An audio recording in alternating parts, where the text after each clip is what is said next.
Un commentaire d'abord, peut-être Yves Cochet, vous êtes inquiet On peut être inquiet en effet devant le développement de tels événements. On peut comprendre complètement la légitimité de M. Ouattara d'être président de la République et de former un vrai gouvernement. Il a gagné les élections. On sait qu'en France, il y a des amis finalement de Laurent Gbagbo, en tout cas qui étaient ses amis, notamment dans le Parti socialiste. Il me semble que, dans la mesure où la diplomatie officielle internationale a dit tout ce qu'elle avait à dire, c'est-à-dire que reconnaître que c'était Ouattara qui a gagné, peut-être que de manière discrète mais ferme, les amis socialistes français de M. Gbagbo devraient lui dire, écoute, lâche. Ils ont commencé un petit peu à le lui dire. La France, en tout cas, a décidé de ne pas intervenir, ça vous rassure? Oui, oui, j'ai entendu M. Juppé qui ne veut évidemment pas intervenir d'une manière ou d'une autre. Ce sont pas tout à fait des affaires internes, puisque on sait qu'on a des relations privilégiées avec la Côte d'Ivoire, mais je crois que Martine Aubry ou d'autres devraient intervenir, elles, de manière forte.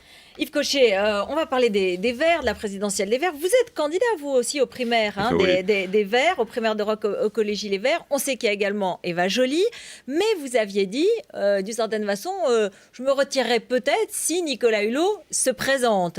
Alors, on va écouter tout de suite Nicolas Hulot, qui fêtait les 25 ans de sa fondation aujourd'hui. On va l'écouter dans une seconde.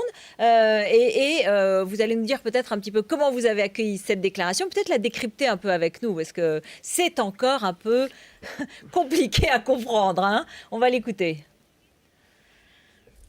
Voilà, alors on va l'écouter un petit peu plus tard. Nicolas Hulot qui a donc dit aujourd'hui qu'il réfléchissait je le disais tout à l'heure qu'il fallait avoir une carapace, qu'il ne fallait pas confondre popularité et compétence, que le débat allait être violent, un débat public qui allait être violent. Comment vous l'interprétez ? Je crois qu'il a raison en tant qu'être humain, en tant que citoyen, de savoir que le monde politique en général, et notamment les campagnes présidentielles, c'est très dur. Il en a vu d'autres. Il a affronté évidemment des phénomènes plus, disons, écologiques ou des animaux sauvages. Donc je pense qu'il a toutes les qualités pour devenir la candidature écologiste au présidentiel. Est-ce qu'il en a vraiment l'intention, là, à votre avis ? Alors, je pense qu'il en a l'envie, mais que pour des considérations vis-à-vis de sa fondation, vis-à-vis de sa famille, de ses amis, ça serait un changement de vie total pour lui, complètement. Donc c'est une nouvelle époque de sa vie, et c'est en fonction de ces considérations-là qu'il hésite encore un peu. Il y a 4 ans, déjà il avait un peu hésité, il n'était pas allé, il avait fait le pacte écologique, ça avait pas mal marché, le Grenelle après, etc. Cette année, je crois qu'il ne va pas refaire ça encore, nous faire attendre, donc j'espère qu'il se décidera, moi je dirais plutôt avant le printemps qu'avant l'été, comme il l'a dit. Voilà, il a dit avant juin, effectivement. Ouais. On va l'écouter. Sincèrement, j'y réfléchis, mais jusqu'à présent, c'est pas ma priorité, c'est pas mon ambition. Je suis pas convaincu que je sois armé pour ça. On a un débat public qui est excessivement violent. Il faut avoir une carapace, et puis il faut pas confondre popularité et compétence. Puis j'observe que les deux personnes qui sont en tête de ces sondages sont des gens qui sont à l'extérieur du pouvoir en France. Voilà, Dominique Strauss-Kahn et lui. Il est assez lucide, effectivement. Mais quand même, il est beaucoup plus tenté que la dernière fois. C'est ce que je comprends en vous entendant. Je crois qu'en effet, il est tenté. On l'a vu à Lyon, où on a regroupé tous les écologistes il y a un mois. Il est venu nous voir. C'est quand même pas, au moment de la fondation d'une nouvelle formation, c'était pas un geste anodin. Mais il est obligé de tenir compte, pas simplement de lui-même et de son envie. Mais alors, qu'est-ce qui va se passer ? Eva Joly, elle est en lice. Elle ne cache pas son ambition. Elle espère être investie. On va revenir un petit peu sur sa situation. Ils vont se voir, ils vont en parler. Alors, ils vont se voir samedi prochain, le samedi 18. Ils se connaissent très peu. Moi, je les connais les uns et les autres, mais ils se connaissent peu. Ils vont discuter. Ils vont peut-être pas, évidemment, tout mettre sur la table, mais c'est une première discussion tout à fait intéressante entre gens civilisés. Et j'espère que...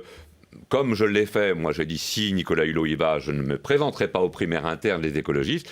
Peut-être que Eva Joly aura le même geste si jamais il se présente. Vous pensez que Nicolas Hulot finalement est le plus légitime dans ce domaine ? On le voit par ce sondage donc, de IFOP Paris Match qu'on a vu ce matin, où à peine rentré, puisque c'est la première fois qu'en tant que politique, il est dans un sondage de le code de popularité, voilà. tableau de bord IFOP qui existe depuis des décennies, et il arrive à 82% en tête, devant même DSK. Donc, avec un tel potentiel, s'il n'y va pas, ce serait vraiment gâché, à la fois pour lui, pour l'écologie politique, pour la France. En même temps, c'est un peu l'effet télévision. On connaît l'effet oui, Hulot, non, mais on est bien d'accord. Il n'est pas très politique, et puis... Oui. voilà, On est bien d'accord. il a déçu aussi, c'est pas facile. Il est populaire en tant qu'animateur de télévision, Donc, en tant que Ushuaïa, personne, TF1, voilà. etc. Et en tant que personne, justement, je pense que toutes ces qualités font qu'il serait sans doute un bon homme politique parce qu'il serait décalé par rapport aux politiciens, disons, plus langue de bois. Il n'aurait pas de langue de bois. Il est quand même très savant sur beaucoup de choses. Moi, je crois qu'il est prêt.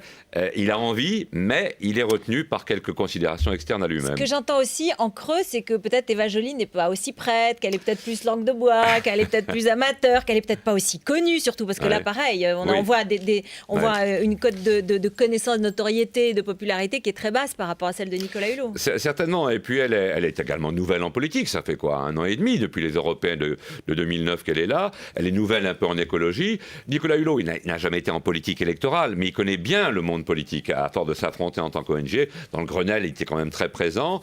Donc moi, je crois qu'il a toutes les qualités. Maintenant, c'est à lui de se décider. Et il peut s'intégrer avec les Verts, qui sont quand même une organisation, malgré tout, on l'a vu, parce que Danny Cohn-Bendit, une fois, après avoir créé Europe Écologie Les Verts, critique un peu le sectarisme. Il y a un de ses proches, Jean-Paul Bessé, qui a quitté en claquant la porte. Bon, est-ce que ça peut être compatible? Oui, je crois que c'est la grande famille des écologistes. On sait qu'on est assez cru. C'est un peu dommage. Jean-Paul Bessé a eu raison de taper les poings sur la table. On va essayer d'être plus gentils entre nous. Vous savez, à l'UMP, au PS, c'est assez cruel aussi. Mais bon, nous, on doit montrer l'exemple. On va le faire en renforçant notre amitié et nos statuts. Et Nicolas Hulot sera le bienvenu dans la grande famille. Voilà, Yves Cochet, premier soutien de Nicolas Hulot. Ça, c'est très clair. Il va quand même attendre. Oui, j'espère pas trop longtemps. Bon, et ça, c'est votre appel en tout cas. Et vous nous l'avez dit ce soir, la rencontre entre Nicolas Hulot et Eva Joly est prévue ce samedi. À quel endroit ? Je ne le sais pas. Bon, on va les pister. Évidemment, comme toujours sur BFM TV, nous serons à la pointe.